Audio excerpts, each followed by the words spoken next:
समुंदर के बीच भारत और श्रीलंका को जोड़ता है एक ऐसा पुल जो आस्था और विज्ञान दोनों के लिए एक रहस्य है। क्या यह भगवान राम की वानर सेना ने बनाया था या फिर प्रकृति का एक अद्भुत खेल? ये पुल बना या कभी बना ही नहीं, ये है राम सेतु। राम सेतु जिसे एडम्स ब्रिज भी कहा जाता है। हिंदू ग्रंथ रामायण के अनुसार जब रावण ने माता सीता का हरण किया तब भगवान राम अपनी सेना के साथ लंका तक पहुंचने के लिए समुद्र पर एक पुल बनवाते हैं। इस सेना में दो अद्भुत शिल्पकार थे, नल और नील, विश्वकर्मा के पुत्र। कहा जाता है कि जब उन्होंने पत्थरों पर राम का नाम लिखा तो वो पत्थर तैरने लगे। इन दोनों ने ही इन पत्थरों को जोड़कर यह पुल बनाया जो राम की विजय का प्रतीक बना। पर यहाँ एक और कहानी भी है। इस्लामिक और क्रिश्चियन बिलीफ्स के मुताबिक दुनिया के पहले मानव आदम या एडम ने श्रीलंका से भारत आने के लिए इसी पुल का इस्तेमाल किया था, इसीलिए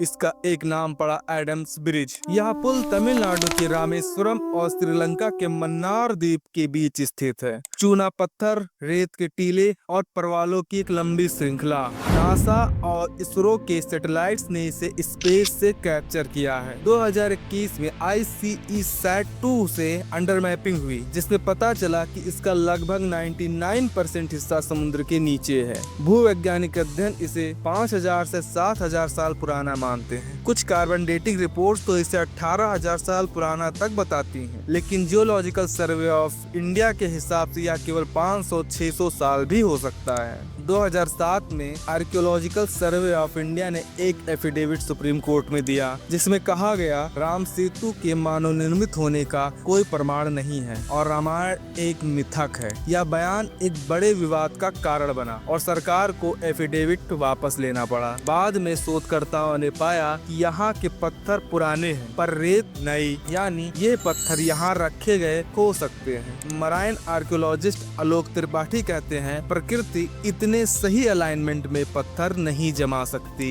कार्बन डेटिंग भी एक और पहेली है। कुछ हिस्सा 18000 साल पुराना तो कुछ सिर्फ 700 साल पुराना। सबसे बड़ा विवाद सेतु समुद्रम प्रोजेक्ट से आया। अगर प्रोजेक्ट होता तो राम सेतु का एक हिस्सा तोड़ना पड़ता। हिंदू संगठनों ने विरोध किया। इन्वायरमेंटलिस्ट बोले इससे समुद्री जीवन और कोरल रीफ्स को नुकसान होगा। 2007 में ASI ने कहा राम सेतु हिस्टोरिकल नहीं है। 2019 में सरकार ने कहा धार्मिक महत्व के कारण इसे नहीं तोड़ेंगे और तब से यह प्रोजेक्ट अधूरा है। राम सेतु अभी भी अपने रहस्य के साथ जिंदा है। तो सवाल वही है, क्या यह प्रकृति की संरचना है या भगवान राम का दिव्य निर्माण? विज्ञान कहता है यह लाइमस्टोन, सोल्स और कोरल डिपोजिट्स हैं। आस्था कहती है यह राम नाम का चमत्कार है। फ्लोटिंग स्टोन्स भी इसी बहस का हिस्सा हैं। साइंटिस्ट कहते हैं कि उनमें हवा ट्रैप्ड हो रही है। भक्त मानते हैं ये राम नाम की शक्ति है। सत्य क्या है कोई नहीं जानता, पर एक बात तय है, राम सेतु सिर्फ पत्थरों का पुल नहीं, यह आस्था और विज्ञान का टकराव है। तो दोस्तों आप क्या मानते हैं, राम सेतु प्रकृति का खेल है या भगवान राम का दिव्य पुल? अपनी राय कमेंट्स में जरूर बताएं और अगर आपको यह रहस्यमय यात्रा पसंद आई हो तो वीडियो को लाइक करें, शेयर करें और चैनल को सब्सक्राइब करें, क्योंकि ऐसे ही अद्भुत इतिहास और रहस्य